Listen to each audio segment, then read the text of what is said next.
After I'd brought out a few of the Jane Blonde books for children, I then started to bring out some adult fiction.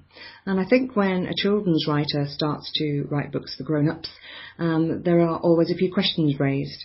I've heard Anne Fine say the same thing, that it's fine for adult writers to have a go at a children's book because obviously they'll be capable of dumbing down or simplifying or making their highfalutin work turn into something that would work for children. But for children's writers to try it the other way around is often seen as slightly shaky.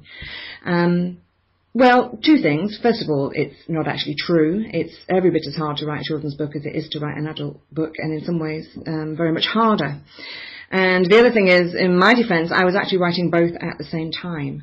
So this is the first of my adult novels.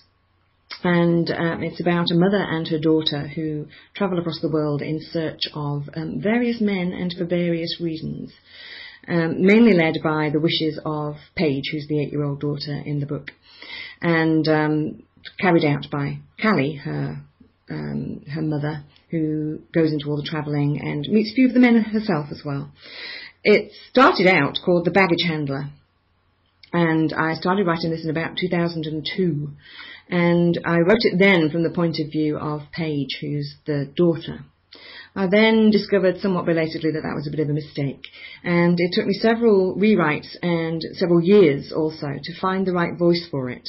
And it wasn't until I wrote it in the first person for Callie, the mum, that I realised I'd fallen on the right formula. So there you are, that's how technical it gets when you're exchanging from children's to adult writing. You have to find the right voice, know what person you're writing in, and so on. So, and then we also had to change the name of it because at the time it had become named as Solo by Jill Marshall. And then we discovered that there was already a book out called Solo by Jill Mansell.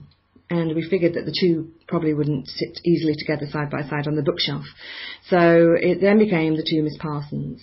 I'm very proud of it. It's something that I thoroughly enjoyed writing, and it actually is something that as well shows the process that you need to go through as a writer to polish and repolish and rewrite until you actually hit the jackpot. And I hope you enjoy it.